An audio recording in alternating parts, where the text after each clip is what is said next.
have that specialty for me. Shalom. Saat ini saya ingin berbicara tentang Pastor Sugiri.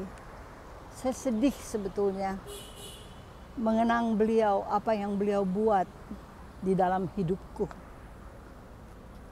Saya ada sebagaimana saya ada saat ini, tentu karena Tuhan. Tapi Tuhan pakai seorang pastor. Di awal pelayanan di mana saya masuk di dalam penginjilan, beliaulah yang memegang tangan saya, menuntun langkah saya, mengajar saya dengan sangat amat sabar. Saya belum pernah, boleh dikatakan hampir tidak pernah melihat beliau marah. Tetapi kalau dia mengajar, mendidik, selalu dengan sabar, dengan penuh kasih, dan penuh perhatian. Dedikasinya luar biasa. Beliau itu ramah.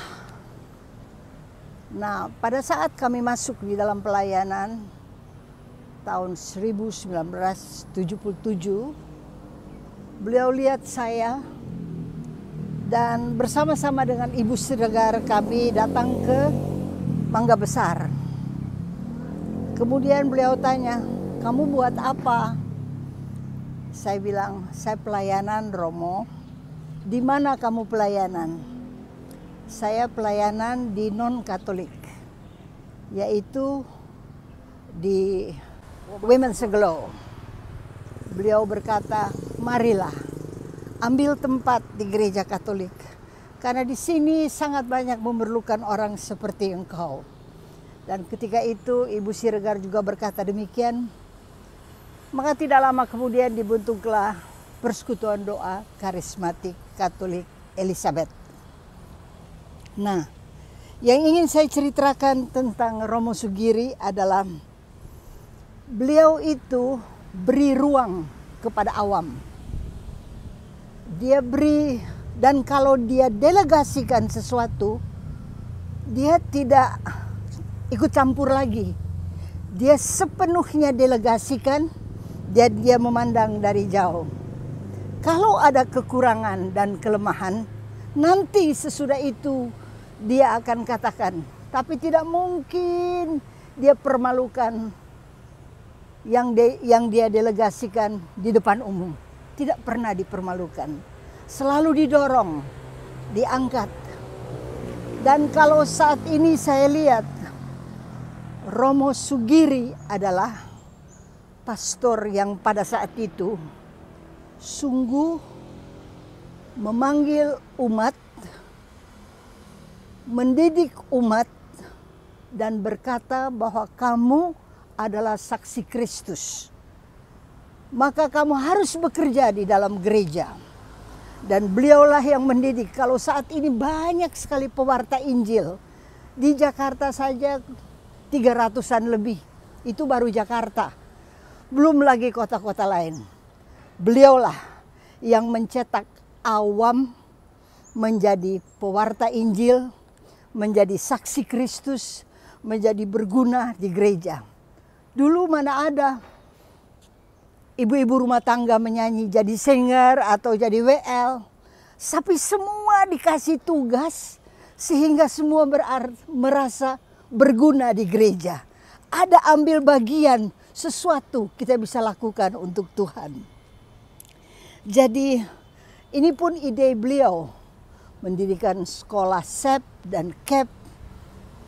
Saya kagum kalau saya ingat apa yang Romo Sugiri lakukan. Kalau beliau sudah delegasikan kepada hamba Tuhan, kepada pewarta. Dan kalau pewarta itu buat salah, namanya baru, kita kan baru. Kita nggak pernah sekolah formal teologi. Kita itu crash program yang diberi oleh Romo Sugiri. Tapi saya bersyukur, kalau kita buat salah, dia pasang badan. Berkali-kali saya lihat siapa saja daripada anak buahnya yang buat salah, dia pasang badan. Pasti dia bela.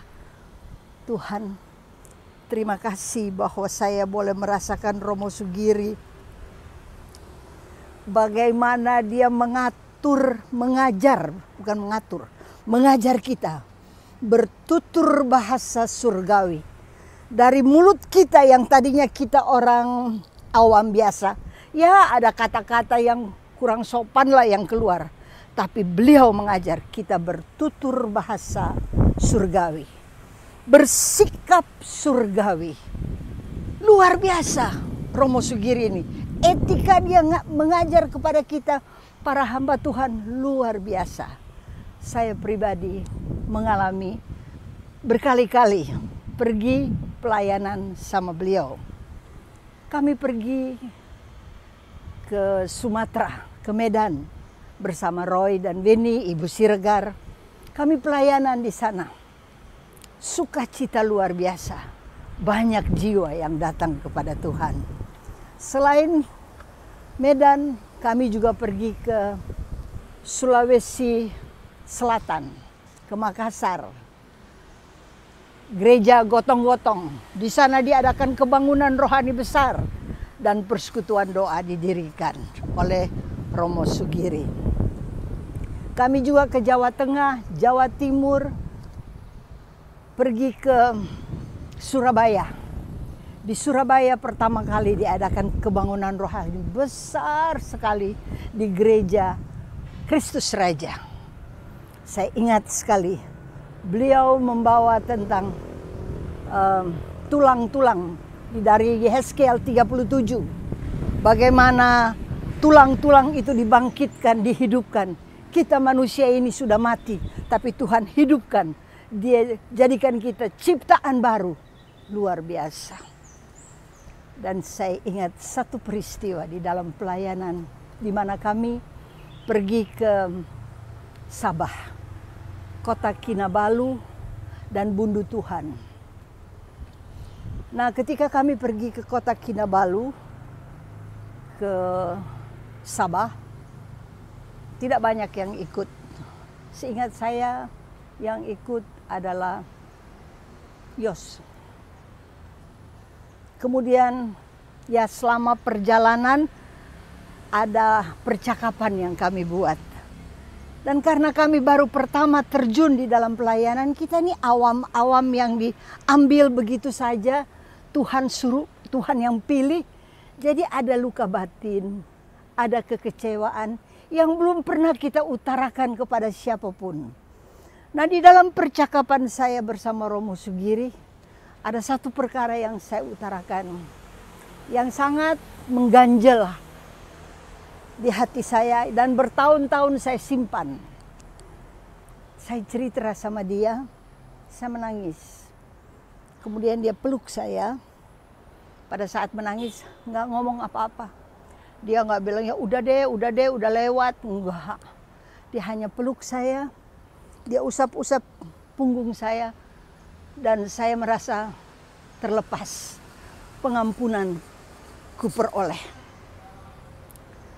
Kemudian ketika terjadi misa, kan tiap retret ditutup dengan misa. Di misa yang begitu besar, begitu banyak orang yang hadir. Saya ingat sekali, dia dari atas dengan jubahnya yang indah sekali, dia turun dari altar itu, dari tempat di atas itu, dia turun ke bawah. Saya pikir ini Romo mau kemana, belum pernah saya lihat kalau dalam perayaan Ekaristi ada pastor turun datang ke umat. Dia datang ke saya, dia peluk saya erat-erat, kemudian dia berkata begini, on behalf of that person, I ask forgiveness from you. Itu membuat saya nangis. Dan karena saya menangis, umat yang melihat pada menangis semuanya. Peristiwa ini, kejadian ini, membabat luka yang ada di dalam hati saya. Dan saya sembuh total. Out of the box. Pasti kalau pastor biasa juga tidak akan melakukan demikian. Dan Pastor Sugiri, saya ingat bahunya. Seringkali saya menangis di atas bahunya. Karena pada saat itu para imam tidak ramah, sungguh tidak ramah. Kami diusir, kami dimarahin, kami dibuat segala macam lah. Dan pada saat masa-masa yang saya rasa udah terlalu kesesakan kalau saya datang pada dia. Saya hanya taruh kepala saya di atas bahunya dan saya menangis. Berapa kali saya lihat dia punya hem, ada eyeshadow saya, ada lipstick saya, ada di situ. Karena saya menangis di atas bahunya. Dia seperti Bapa di surga, memberikan bahunya untuk kita mengeluarkan apa yang ada di hati. Dan dia hanya usap-usap, dia tidak ngomong, dia hanya usap-usap dan menyembuhkan. Ternyata ada kuasa di dalam tangannya. Sekarang dia sudah pulang. Kami kehilangan seorang tokoh yang sungguh-sungguh seorang bapak. Beliau itu, he's my shepherd, he's my mentor, he's my teacher, he's my priest. Saya sungguh bersyukur dan berterima kasih. Di awal pelayanan saya mengikuti Yesus, dia melatih saya untuk berjalan. With my feeble steps, dia melatih saya untuk ambil langkah-langkah yang tepat. Dan dia memegang tangan saya. Dan kalau saat ini saya berada sebagaimana saya ada, sudah 43 tahun masuk dalam pelayanan. Maka saya berkata, terima kasih Tuhan. Terima kasih Roh Kudus. Engkau memberikan kepada saya Romo Sugiri. Yang begitu sabar melatih. Yang begitu penuh kasih melatih saya. Dan saya berterima kasih untuk waktu yang diberikan. Kalau kita lihat sekarang mau di Jakarta, mau di Bandung, mau di Surabaya, di seluruh Indonesia. Ada banyak pewarta. Itu hasil daripada karya Romo Sugiri. Beliau satu-satunya pastor yang saya kenal yang mencetak awam. Mencetak pewarta awam. Dan dengan giat pergi memberitakan bukan saja ke Indonesia, tapi ke seluruh dunia. Salut Romo Sugiri. Terima kasih untuk karyamu.